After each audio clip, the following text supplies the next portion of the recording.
सबको जय मसीह की।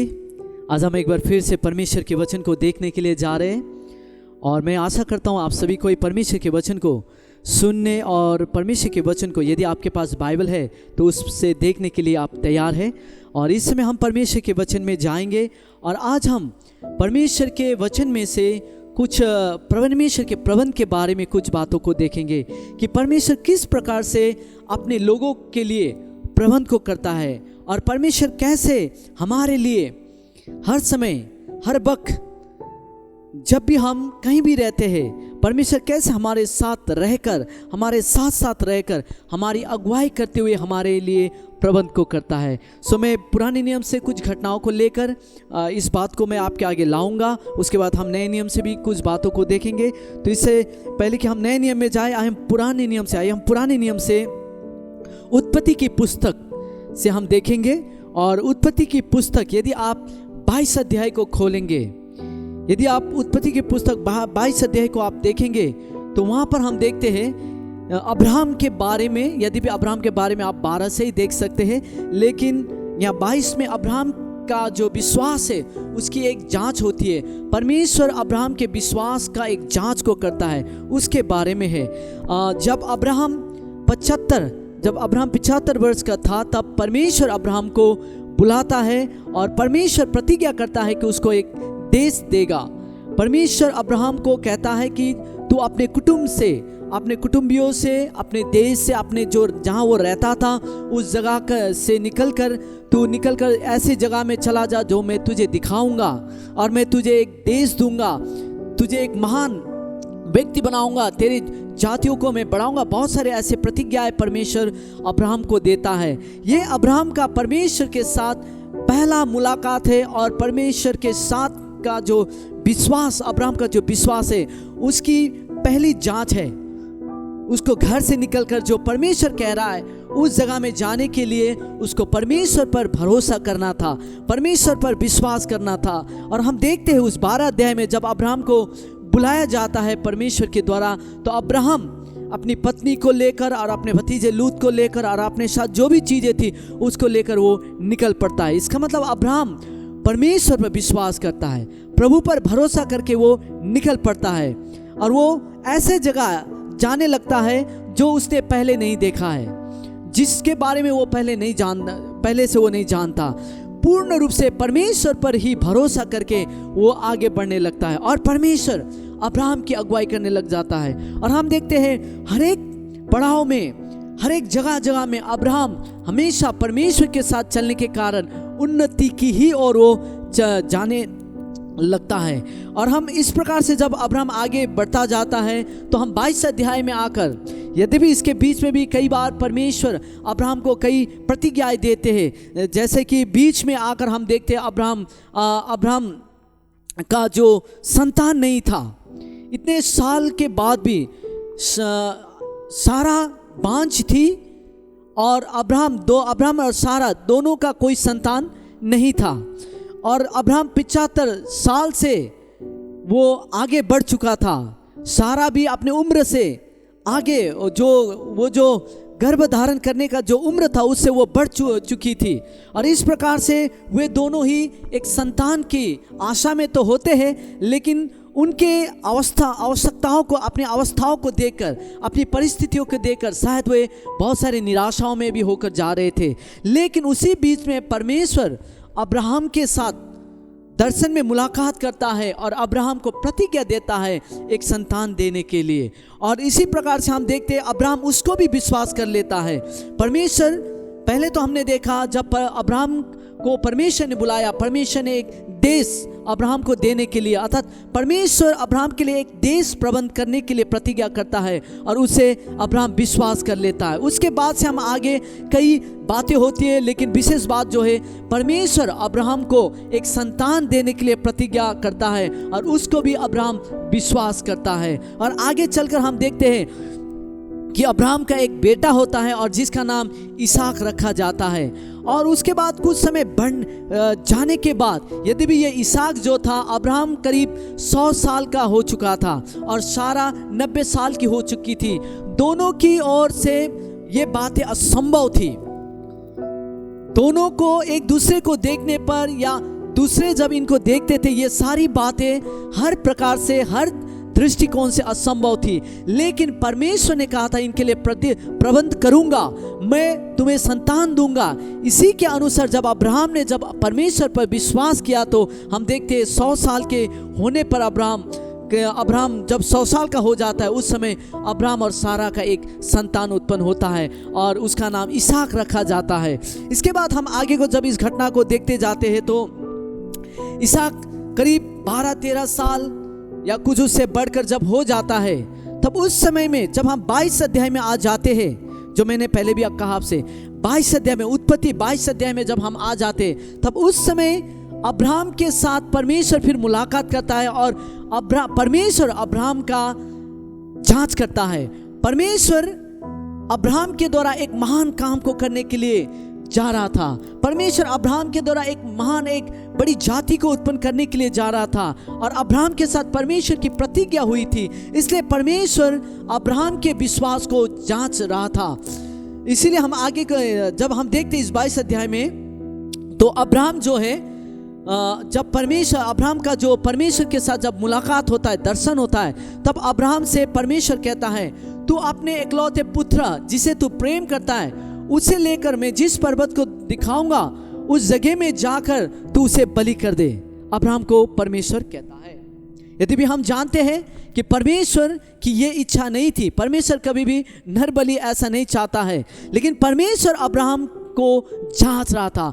परमेश्वर अब्राहम पर कितना भरोसा करता है, कितना विश्वास करता है, उस बात को परमेश्वर उसे जांच रहा था। और हम देखते तुरंत ही जब परमेश्वर ने ऐसा जब कहा, ये एक छोटी बात नहीं थी। 100 साल की उम्र में कई साल इंतजार करने के बाद अब्राहम और सारा के घर में एक बेटा हुआ इसहाक, और कुछ सालों के बीतने पर फिर परमेश्वर की ओर से ये बातें आती है कि उसे ले जाकर मोरिया पर्वत पर बलि करने के लिए। ये बातें छोटी नहीं थी, ये बातें आसान नहीं था, लेकिन हम वहाँ पर देखते अब्राहम ने कोई भी प्रश्न भी नहीं किया और कोई शिकायत भी नहीं की परमेश्वर से। उसने कोई शंका भी नहीं किया परमेश्वर से, कोई शंका नहीं किया, ना ही उसने परमेश्वर से कोई प्रश्न किया। उसने परमेश्वर के बातों को मान लिया। और मुझे लगता है अब्राहम जो इतने साल परमेश्वर के साथ चलने के कारण, सालों साल परमेश्वर के साथ चलने के कारण, अब्राहम सालों साल प्रत्येक क्षण में परमेश्वर के कामों को देखने के कारण अब्राहम शायद परमेश्वर के चरित्रों को जान चुका था, परमेश्वर के गुण को, परमेश्वर के हृदय को, परमेश्वर के विचार को अब्राहम जानने लग गया था। अब्राहम परमेश्वर पर भरोसा करने लग गया था। अब्राहम जानता था कि अब्राहम को निश्चयता थी कि निश्चय ही अब्राहम को अपना बेटा को बलिदान करना नहीं पड़ेगा। शायद उसको निश्चयता थी अंदर में। हम आगे में देखेंगे अब्राहम विश्वास में जो बोलता है उसके द्वारा हम जान जाते हैं। लेकिन परमेश्वर ने उसे नहीं कहा था कि तुझे बलिदान अर्थात इसहाक को बलिदान करना नहीं पड़ेगा, लेकिन परमेश्वर ने तो कहा था कि तू इसहाक को ले जाकर बलि कर दे। लेकिन अब्राहम जानता था कि निश्चय ही परमेश्वर अब तक जो प्रबंध करता आया है हर बातों का, यहाँ पर भी बलिदान के लिए भी निश्चय ही परमेश्वर ही कुछ प्रबंध को करेगा उसके बेटे के बदले में। निश्चय ही ये निश्चयता उसके पास थी। इसीलिए अब्राहम ने वहाँ पर हम जानते हैं कि अब्राहम ने कोई प्रश्न नहीं किया, न ही कोई शंका की। और हम वहाँ पर आगे पढ़ते जाए 22 अध्याय में, उत्पत्ति 22 अध्याय के आगे, तो वहाँ पर कहता है कि अब्राहम सवेरे उठा और गधे पर कांटों को लाद कर और वो चल पड़ा अपने बेटे को लेकर और कुछ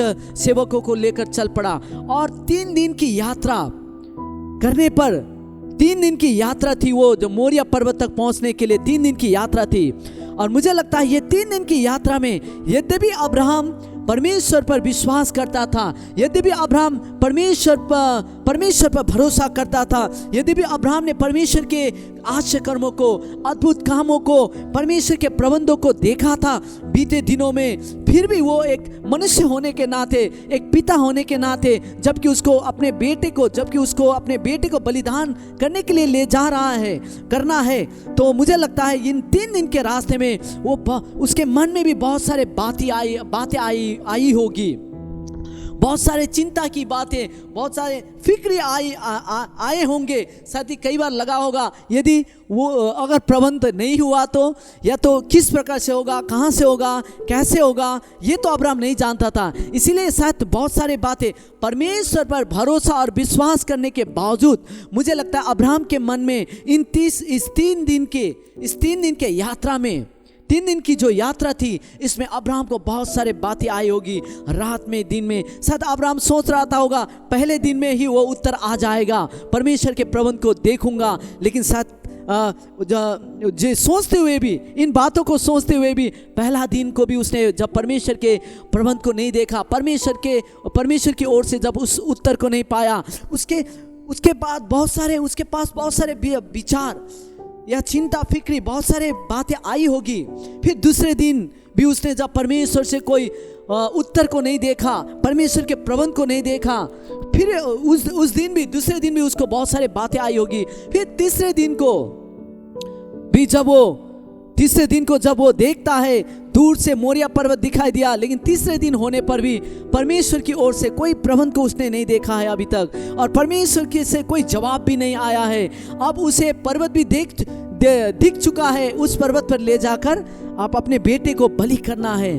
मुझे लगता है इस 3 दिनों में जो अब्राहम, इस 3 दिन की यात्रा में उसका भरोसा परमेश्वर पर था, उसका विश्वास परमेश्वर के पर था।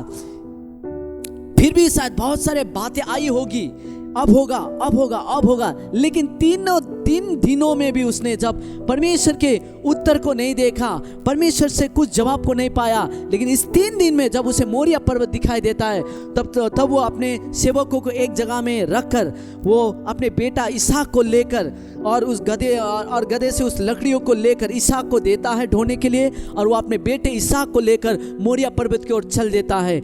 लेकिन वो जाने से पहले अपने सेवकों को कहता है, तुम लोग यहीं ठहरो, हम कुछ दूर जाकर परमेश्वर की आराधना करेंगे, परमेश्वर को दंडवत करके, बलिदान करके हम फिर आएंगे। हम कहता है हम कौन? अब्राहम और उसका बेटा। इसका मतलब अब्राहम को विश्वास था इन चिंता फिक्रियों के बीच में भी। किसी भी प्रबंध को अब्राहम ने नहीं देखा है, लेकिन अब्राहम विश्वास में बोल रहा है सेवकों के साथ कि हम जाएंगे और फिर हम वापस लौटेंगे। वो विश्वास में ही जा रहा था। फिर कुछ दूर जाने के बाद उसका बेटा इसहाक उसको पूछता है, पिताजी हम बलिदान के लिए जा रहे, लकड़ी है हमारे पास, चाकू भी है, छुरा है, लेकिन बलिदान के लिए मेमना कहाँ है? मुझे लगता है अब्राहम को अपने सीने पर पत्थर रखना पड़ा, शायद कहते हुए, या बहुत समय में उसको दुख तो लगा होगा, क्योंकि वो अपने बेटा को ही बलिदान करने के लिए ले जा रहा था। यद्यपि अब्राहम परमेश्वर पर विश्वास कर रहा था कि परमेश्वर प्रबंध करेगा, लेकिन प्रबंध को उसने अभी तक नहीं देखा था। वो पूर्ण रूप से प्रभु पर भरोसा किया हुआ था, फिर भी वो अपने बेटे को बलिदान के लिए ले जा रहा था। तब अब्राहम अपने बेटे को कहता है, ध्यान से देखें, वहाँ पर में बहुत ही महत्वपूर्ण बात है। अब्राहम अपने बेटा इसहाक से कहता है कि परमेश्वर खुद अपने लिए बलिदान का प्रबंध करेगा। अब्राहम पूरे विश्वास में कहता है अपने बेटे से। यद्यपि अब्राहम अपने बेटे को बलिदान करने के लिए ले जा रहा है, लेकिन वो विश्वास में ही अपने सेवकों के साथ भी उसने कहा कि हम जा रहे और हम लौट कर आएंगे। फिर इसहाक को भी कहता है कि परमेश्वर खुद अपने लिए बलिदान का, मेमना का प्रबंध करेगा। विश्वास में उसने कहा। अभी तक उसने प्रबंध को नहीं देखा है, लेकिन उसने विश्वास में कहा परमेश्वर खुद स्वयं अपने लिए बलिदान के लिए मेमना का प्रबंध करेगा। यद्यपि ये आने वाले समय में भविष्य का यीशु मसीह के बारे में एक चित्रण है, लेकिन अभी हम उसमें नहीं जा रहे, लेकिन हम इस समय के लिए देख रहे हैं जब अब्राहम के जीवन में ये बीत रहा था। तब अब्राहम विश्वास में बोलकर इसहाक को लेकर जाता है मोरिया पर्वत पर, उस ऊंचाई पर, उस चोटी पर वो पहुंच जाता है। इस 3 दिन की यात्रा में बहुत सारे बातें अब्राहम के पास आई होगी। फिर इस पहाड़ पर चढ़ाई करते समय भी अभी होगा प्रबंध साथ नहीं दिखाई दिया। पूरे चोटी पर वो पहुंच चुका है। अब वहां पर बलिदान करना है अपने बेटे को, इसहाक को। फिर वहां पर वेदी बनाने लग जाता है। वो शायद सोच रहा था अब्राहम, आप में वेदी बनाते समय आप यहाँ पर प्रबंध होगा। शायद चोटी पर, पहाड़ पर चढ़ते हुए सोच रहा था शायद जब मैं पहाड़ की चोटी पर पहुंच जाऊंगा और तब वहां पर प्रबंध को पाऊंगा परमेश्वर के। वहां पर उसने प्रबंध को नहीं देखा उस समय। फिर उसने जब वेदी को बनाया तब भी उसने प्रबंध को नहीं देखा। फिर उसने उस पर काट लकड़ी रखा उस समय भी, लकड़ी रखते समय भी उसने प्रबंध को नहीं देखा। मुझे लगता है अब्राहम के अंदर में यदि भी वो परमेश्वर पर विश्वास कर रहा था, अब वो अपने विश्वास की पूरे छोर पर आ चुका था, पूरे ही एकदम छोर पर आ चुका था, जहां पर परमेश्वर ही कुछ करेगा, परमेश्वर को ही कुछ करना है, नहीं तो अब्राहम से कुछ संभव नहीं था इसके अलावा कि वो अपने बेटे को बलिदान करे। वो लकड़ी को रखता है, उसके बाद वो अपने बेटे इसहाक को बांधकर उस वेदी पर रख देता है। तब भी वो वहां पर में, तब भी आप इसहाक को वेदी पर रख देता है, तब भी वो प्रबंध को नहीं देखता है। फिर अब्राहम अपने छुरा को, अपने चाकू को वो निकाल कर हाथ को उठाता है। अब वो मारने वाला था, बलिदान करने वाला था। तभी ऊपर से एक आवाज आती है, परमेश्वर का दूत अर्थात परमेश्वर आवाज देता है, हे अब्राहम तू इस पर हाथ ना उठा, इस लड़के पर, क्योंकि अब मैं जान गया हूं कि तू मुझसे मेरा भय मानता है, प्रेम करता है, अर्थात परमेश्वर विश्वास करता है। अब मैं जान गया हूं कि तू मुझसे मेरा भय को मानता है, अर्थात परमेश्वर पर विश्वास करता है। फिर अब्राहम मुड़कर देखता है, उसके पास में ही, यद्यपि उस समय जब अब्राहम उस चोटी पर आया था, पर्वत पर चढ़ा था, तब भी निश्चय अब्राहम ने चारों ओर देखा होगा, आसपास में निश्चय उसको दिखाई दिया, लेकिन वहां पर कोई भी मेमना नहीं था, वहां पर कोई प्रबंध नहीं था। लेकिन जब उसने अपने चाकू को उठाकर परमेश्वर ने जो कहा था उसे करने के लिए, जब उसने अपने पूरे भरोसे, अपने विश्वास की जो जांच हो रही थी उसको जब उसने पास किया, मतलब उसके पूरे उस पर उसने कदम को जब उठाया, उस विश्वास का, जब वो परमेश्वर ने जो कहा था उसको जब उसने पूरा किया, जब उसने बलिदान के लिए अपने चाकू को उठा लिया था, तभी ऊपर से आवाज आती है, तब उसके लिए प्रबंध दिखाई देता है। जब वो मुड़ के देखता है, बगल में ही झाड़ी में एक मेमना अपने सींग से वहाँ पर में अटका हुआ दिखाई देता है। तब वो उस मेमने को लाकर अपने बेटे को वहाँ से उतारता है और उस मेमने को रखकर वो बलिदान करता। और अब्राहम उस जगह का नाम यहोवा ईरे रखता है, अर्थात परमेश्वर जो प्रबंध करने वाला है। और अब्राहम फिर अपने बेटे के साथ वापस आता। इसका मतलब अब्राहम जो विश्वास किया हुआ था कि परमेश्वर, अब्राहम ने अपने बेटे से जो कहा था कि परमेश्वर खुद अपने लिए बलिदान का मेमना प्रबंध करेगा, वो भी पूरा हुआ। साथ ही इसहाक के जगह में परमेश्वर ने एक मेमना को प्रबंध कर दिया। साथ ही अब्राहम ने जो अपने सेवकों को कहा था विश्वास में, जबकि उसने प्रबंध को नहीं देखा था परमेश्वर की ओर से, अपने सेवकों को जो कहा था कि हम जा रहे हैं और फिर हम आएंगे वापस लौट के, वे दोनों ही वापस लौट के आ जाते हैं। इससे हम जान जाते हैं कि जब हम परमेश्वर के साथ हम चलने लगते हैं, जब हमारा भरोसा, हमारा विश्वास जब परमेश्वर बना रहता है, तब हमें निश्चय होना चाहिए कि परमेश्वर हर एक हमारे कदम पर हमारे साथ रहता है और साथ ही हमारे लिए प्रबंध को करता है। कई बार हम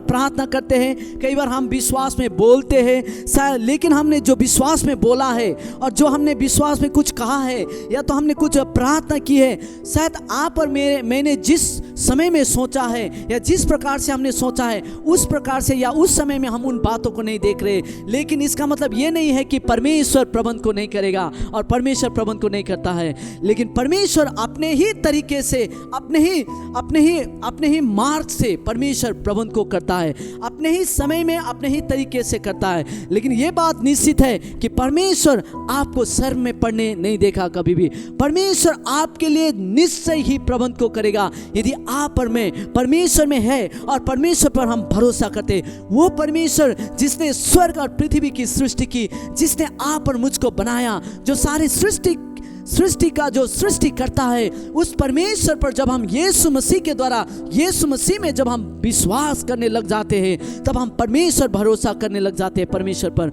और वो परमेश्वर आप और मुझको कभी नहीं छोड़ेगा, कभी नहीं त्यागेगा। उनकी वचन में, उनके वचन में प्रतिज्ञा है ये। और परमेश्वर आपके लिए, मेरे लिए सदा ही प्रबंध करने के लिए भी तैयार है। जब हमने देखा कि उस पर्वत में अब्राहम ने उस जगह का नाम यहोवा ईरे अर्थात परमेश्वर प्रबंध करने वाला है, उस नाम को रखा। परमेश्वर, हम देखते हैं बाइबल में कई बार परमेश्वर अपने आप को जब प्रकट करते कई नामों से, जब हम देखते हैं परमेश्वर को, तो वो परमेश्वर के चरित्र को प्रकट करता है। और ये नाम जो यहोवा ईरे है, ये भी उस नाम को प्रकट करता है, जो नाम दिखाता है कि परमेश्वर हमारे लिए प्रबंध को करता है। परमेश्वर हम चाहे किसी भी स्थिति में, किसी भी परिस्थिति में हो, चाहे हम किसी भी जगह में हो, कोई भी मुश्किल घड़ी से गुजर रहे हो, या कोई अभाव से होकर गुजर रहे हो, या कोई परेशानियों का सामना कर रहे हो, या तो किसी भी चीज के लिए हमने प्रार्थना की हो, या तो कोई भी हमने परमेश्वर पर भरोसा करके कोई आशा रखी हो, परमेश्वर निश्चय ही उन बातों को पूरी करेगा। हमने देखा अब्राहम के जीवन में भी, जब अब्राहम को परमेश्वर ने कहा इसहाक को बलि करने के लिए, 3 दिन की रास्ता में, 3 दिन की जो यात्रा थी, उस यात्रा में उसने प्रबंध को नहीं देखा। निश्चय ही उसने आशा तो उसने आशा की थी होगी कि 1 दिन या 2 दिन या 3 दिन में हो जाएगा, लेकिन उसने नहीं देखा। पर्वत में चढ़ते समय में भी उसने नहीं देखा, चोटी पर उसने वेदी को बनाते समय में भी नहीं देखा, अपने बेटी को बलिदान के उस वेदी पर रखते समय में भी नहीं देखा।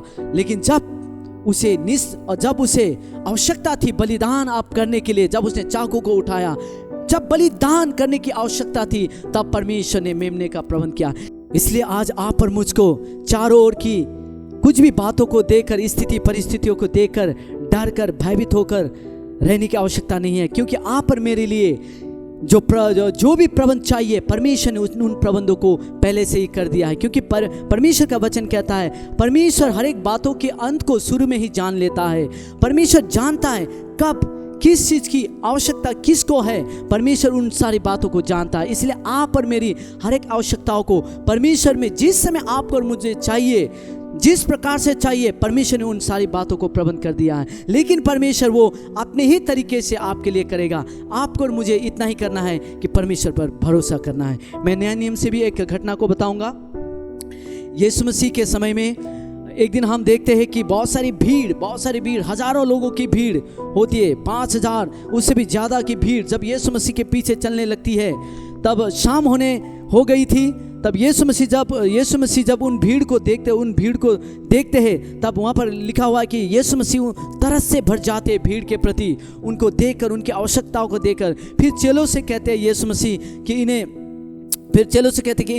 कुछ खाने को दो। लेकिन चेले उन्हें खाने के लिए उन्हें गांव में भेजने की तैयारी में थे। इसीलिए चेले आकर कह भी चुके थे कि इन्हें गुरुजी अपने गांव में जाने दे ताकि ये कुछ वहाँ पर रहने का, खाने का प्रबंध को करे। लेकिन यीशु मसीह इन चेलों से कहता है कि तुम इन्हें खाने के लिए दो। मुझे लगता है चेले डर गए हो, क्योंकि चेले के पास इतने हजारों लोगों को खिलाने के लिए कहाँ से प्रबंध होगा। तब यीशु मसीह उनसे पूछते हैं कि तुम्हारे पास क्या है। तब वहाँ पर में एक लड़के के पास 2 मछली और 5 रोटी होती है, और वो लाकर यीशु मसीह को दिया जाता है। तब यीशु मसीह धन्यवाद देकर उन रोटियों को तोड़कर चेलों को देते और कहते हैं कि इन्हें दे दो। तब वे चेले उन लोगों को, हजारों लोगों को, जो वहाँ पर में हजारों लोग यीशु मसीह के पीछे आ रहे थे, उन लोगों को वहाँ पर में पंक्तियों में बिठाते हैं। उसके बाद इन रोटियों को, मछलियों को बांटने लग जाते हैं। जितने ही वो देने लग जाता है, उतने ही वो और भी वहाँ पर में ज़्यादा होने लग जाते हैं, और भी उन्हें जितना वो देते हैं उतना ही प्रबंध आने लग जाते हैं। उसके बाद सब लोग खाकर वहाँ तृप्त हो जाते हैं, और बचकर और भी कई टोकरी वहाँ पर में जूठे हुए जो रह गया हुआ जो रहता है, वो वहाँ पर में लोग इकट्ठा करते हैं। सो इससे हम क्या जानते हैं कि यीशु मसीह परमेश्वर आज स्थितियों को देखकर, यद्यपि वहाँ पर में हम देखते हैं कि चेले घबरा गए थे स्थितियों को देखकर, इतने हजारों लोगों को कहाँ से खिलाए। लेकिन यीशु मसीह परमेश्वर स्थितियों को देखकर, परिस्थितियों को देखकर नहीं घबराते, क्योंकि परमेश्वर के पास किसी भी प्रबंध की घटी कमी नहीं है। परमेश्वर सृष्टि करता है, वो सारी बातों का प्रबंध कर सकता है। और सबसे अच्छी बात यह है कि परमेश्वर आप और मेरे लिए जब परिस्थिति आ जाती है तब प्रबंध को नहीं करता, उससे पहले ही परमेश्वर ने आपके और मेरे लिए हर एक बातों का जो प्रबंध है कर दिया है। इसलिए परमेश्वर आपके सही समय पर आपको जब आवश्यकता है, जिस प्रकार से अब्राहम ने 3 दिन की यात्रा में पहाड़ में चढ़ते समय, बेदी बनाते समय, बेटे को बलि उस बेदी पर रखते समय भी उसने प्रबंध को नहीं देखा, लेकिन जब उसने चाकू को उठाया, अपने छुरे को, जब उसे बलिदान के लिए वहाँ पर में मेमने की आवश्यकता थी, तब परमेश्वर ने प्रबंध तो कर दिया है। इसलिए आप और मुझको आज हर एक जगह में परमेश्वर ने प्रबंध को रख दिया है। आप और मैं परमेश्वर पर निश्चिंत हो सकते हैं। परमेश्वर ने पहले से ही स्थिति परिस्थिति आने से पहले ही आपके और मेरे प्रबंध को रख दिया है। ये बात आप और मुझको विश्वास करना बहुत जरूरी है, क्योंकि परमेश्वर हर एक बातों को पहले से जानता है और परमेश्वर ने पहले से ही आप और मेरे लिए, परमेश्वर ने अपने जनों के लिए, अपने संतानों के लिए सारी बातों की प्रबंध को कर दिया है। मैं एक छोटी सी घटना को, अपनी ही घटना को बताकर समाप्त करना चाहूँगा। मैंने पुराने नियम से कुछ घटना को बताया, फिर नए नियम से कुछ बताया। अब मैं अपनी व्यक्तिगत एक घटना को बताकर समाप्त करना चाहूँगा कि परमेश्वर किस प्रकार से आपके और मेरे लिए प्रबंध को करता है। बहुत समय पहले की बात है, कई साल पहले की बात है। एक दिन ऐसा हुआ जब मुझे 2500 से करीब लगभग 2500 से 3000 की आवश्यकता थी, रुपए की आवश्यकता थी। और उन दिनों में जब मुझे उन पैसों की आवश्यकता थी, मैं उस पैसे को उन दिनों में मैं कुछ क्या कहूँ कि कहीं से मेरे लिए आने का लिए कहीं से मुझे मिलेगा, या तो मुझे कहीं से मुझे मेरे लिए आएगा, उन जगहों की मुझे कोई भी क्या बोलूं आशा नहीं थी। अर्थात कहीं भी आने की आशा नहीं थी। किसी ने मुझे देने के लिए भी कुछ या तो कुछ पैसे रुपए देने की किसी ने प्रतिज्ञा भी वायदा नहीं किया था। ना ही किसी से मैंने कहा था उन बातों के बारे में। नहीं मैंने किसी को मेरी आवश्यकताओं को मुझे जो आवश्यकता थी, नितांत एक क्या बोलूं बहुत ही जरूरी आवश्यकता थी, 25 से 3000 रुपए की आवश्यकता थी। और इस बात को मैंने किसी से भी बाहर के लोगों से कहीं नहीं कहा था, और मैं इसको प्रार्थना में रखा हुआ था। और मैं प्रार्थना कर रहा था, प्रभु मैं आपका सेवक हूं, मैं किसी से मांग नहीं सकता, और मुझे प्रभु मैं किसी से ये बातें कह नहीं सकता। जहां हम प्रभु पर भरोसा रखने के लिए सिखाते, अब मैं ही जाकर कैसे इन बातों को, अपने दुख को प्रकट करूं दूसरों के आगे। मैं ये प्रार्थना कर रहा था और मैं कह रहा था, प्रभु मुझे शर्म में पड़ने से, लाज में पड़ने से मुझे बचाइए। मैं इन बातों के लिए कुछ दिनों से प्रार्थना कर रहा था, करीब 3-4 दिन या कुछ ऐसे दिनों से मैं प्रार्थना कर रहा था। और मुझे किसी सटीक दिन में उस पैसों की आवश्यकता भी थी। और एक दिन में सुबह, सोमवार की बात है, मैं प्रार्थना कर रहा था सुबह को, और मैं प्रार्थना करते समय, और उन दिनों में उस समय में मेरे लिए सबसे मुख्य बात वही थी कि मुझे वो पैसा चाहिए और मेरे लिए प्रबंध कर दे प्रभु, वही मेरी प्रार्थना थी। और जब मैं सोमवार के दिन में, उन्हीं दिनों में जब मैं प्रार्थना कर रहा था, और यदि भी उस आवश्यकता कुछ पहले से थी, और उतने दिन में भी मैंने कोई प्रबंध को कहीं से, किसी ने मुझे, यदि भी मैं कुछ आपको प्रबंध करूंगा या दूंगा, ऐसी बात भी किसी ने मुझे नहीं कहा था। इसीलिए मेरा संपूर्ण भरोसा, मेरी संपूर्ण आशा परमेश्वर पर ही था। संपूर्ण आशा मेरी परमेश्वर पर ही थी। जो भी कहे, मेरा प्रबंध का एक ही जरिया प्रभु ही था, इसलिए प्रभु पर ही मैं निर्भर था। इसलिए मैं सोमवार की सुबह को मैं प्रार्थना कर रहा था अपने कमरे में, और अचानक मेरा जो फ़ोन था, मैं प्रार्थना कर रहा था और फ़ोन में कुछ मैसेज आने का कुछ रिंगटोन आया। वहाँ पर मैं वो मैसेज आया जैसा कुछ रिंगटोन बजा, और मैंने प्रार्थना के बाद जाकर जब उस फ़ोन को जब मैंने देखा तो उसमें एक मैसेज आया हुआ था। किसी एक आंटी ने मुझे वहाँ मैसेज भेजा था। यद्यपि उनसे कई दिन या महीने हो सकता है बातचीत नहीं हुई, शायद कुछ बहुत समय हो चुका था, उनसे बात नहीं हुई, उनसे संपर्क नहीं हुई, लेकिन उन्होंने मुझे वहाँ पर मैं मैसेज भेजा था कि क्या आप कुछ समय के लिए मेरे पास आ सकते हैं। तो मैंने सोचा कोई बात नहीं, जाता हूँ। वो भी एक प्रभु को जानने वाली, एक प्रभु की बेटी है, जाता हूँ, कोई काम होगा या कोई बात होगी, जाता हूँ, मिलता हूँ। फिर मैंने उस मैसेज को सुनने के बाद, मैसेज को देखने के बाद कुछ समय के बाद तैयार होकर जब मैं उनके पास गया, उनसे मिला, और कुछ समय उनके साथ बातें करने के बाद जब मैं उनके पास से जब निकल रहा था अपने घर जाने के लिए, तब उन्होंने मुझसे कहा कि एलाइजा, मैंने बहुत समय पहले आपके लिए कुछ निर्णय किया था, कुछ प्रतिज्ञा की थी, कुछ पैसे, कुछ रुपए को देने के लिए मैंने अपने आप में, उन्होंने खुद शायद प्रभु के आगे प्रभु से प्रार्थना करके एक निर्णय किया था कि मुझे कुछ देने के लिए। याद रखिएगा, बहुत समय पहले मेरी आवश्यकता पड़ने से पहले ही उन्होंने एक निर्णय किया था कि मुझे कुछ रुपए देंगे। उन्होंने एक निर्णय किया था, उसे अलग किया था।